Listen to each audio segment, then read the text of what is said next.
And the hammer continues to fall on Thor. We're going to talk about this. This is Neon. I'm here with Geeky Sparkles. Hello.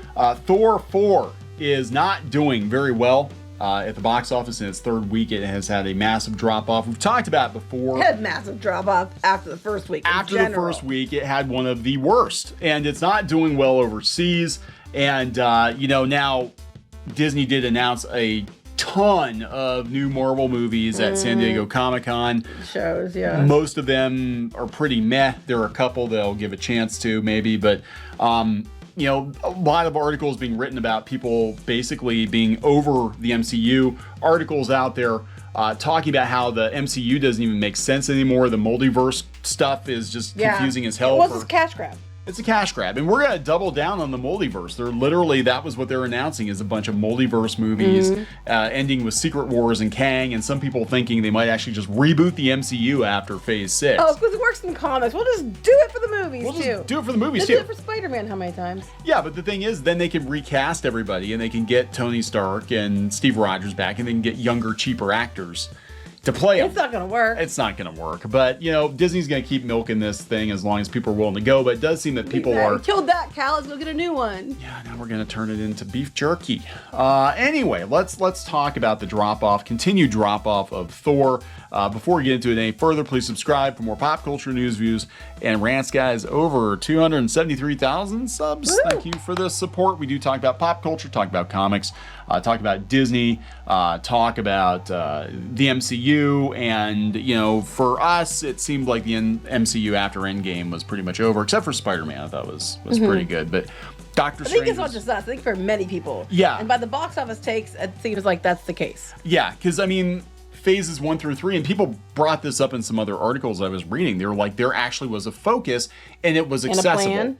There was a plan. They made Marvel Comics accessible for normies. Everything made sense. It wasn't too much to digest, and now we're running into the same problem they had like in the 70s and 80s, where it's very hard to jump into Marvel now. Right. Because there's too much. It's all over the effing overwhelming. place. It's overwhelming, and normies are like really confused by the multiverse shit, and the movies just aren't that good. If the movies were good and didn't depend on watching 50 other movies before you watch this one, people might stick around. But this is Forbes. Thor 4 dives as Top Gun and Minions 2 hold firm. Top Gun's still there. Top Gun is still there. Minions is still there. I actually took the daughter to go see Minions yesterday, and it was okay. It was a Minions movie. That's what you're calling her now, the daughter. The daughter, yes, Pinky Boo. It was okay. It was a solid kids movie. I'm obviously not the target audience for it, but I think she went for nostalgia reasons, because she's definitely older than the target audience. But they said that Love and Thunder earned $6.398 million on its third Friday, a 54% drop, bringing the 15-day domestic total to only $260 million. Ooh. They said it's closer to Black Widow than Spider-Man's drop or Ant-Man's drop. So yes, it's not an ideal figure in terms of early July. This isn't even like, we brought this one out in like February or September. They're going to use. They're not immediately starting off with defending it. They have to, because they want to get press releases from Disney. MCU titles tend to open big, drop hard in weekend 2, and then recover in weekend 3. This isn't happening. They didn't before, though. They really didn't that much before. I don't think they did. If they're a good film, it usually doesn't. Spider-Man, like they talked about the drop, but Spider-Man's opening was so damn huge. Well, they're talking about Homecoming, though. But I'm just saying, it's like Black Widow, that was a mixed one because it was on Disney Plus. Yeah. Ant-Man the Wasp, the Ant-Man movies don't do that great on anyway. They're not high on the ranking for Marvel. Homecoming was like the first Spider-Man they brought back out, which I was surprised it dropped off that much. But like, they're not mentioning like the big movies because a lot of them don't fall off a cliff like that. No, and they're like, well, this is good for a fourth entry in a franchise. I'm like, Minions 2 is the 5th Despicable Me movie. Yeah. I just want to put that out there.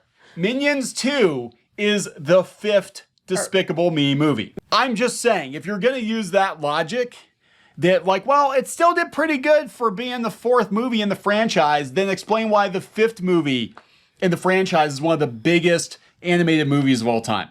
Please explain that to me, because I'm failing to understand. No. TikTok. TikTok. Yeah, TikTok. That's it. They're going to be like, well, if it wasn't for those TikTokers that would have done half of that. Sounds like if it wasn't for you pesky kids, Pesky we would have kids. succeeded. But it actually was pretty solid, and it connected the Minions movies with the Despicable Me movies, and people wanted to see Gru again, you know. So even if it was little kid Gru, yeah, it was okay. It was an okay kids movie. Our kids would have enjoyed it quite a bit when they were younger. Our daughter enjoyed it, even though she's older. Yeah, that just doesn't hold up. I mean, they're talking, you know, the word of mouth has been mixed, more mixed than Shang-Chi. But it's just like people were over it. They're over it. They're over shitty Marvel movies. This is Korea. Now, this is Korea. And I don't know how big the MCU usually is in Korea.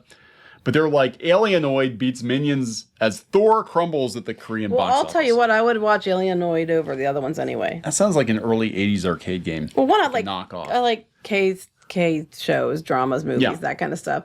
But you know, it sounds more interesting than the other two to me. So Minions made this is Korea, so we're not talking, you know, the same numbers that we have over here, but they earned Minions earned 4.58 million between Friday and Sunday. Top Gun Maverick is in third place. Thor, in Korea.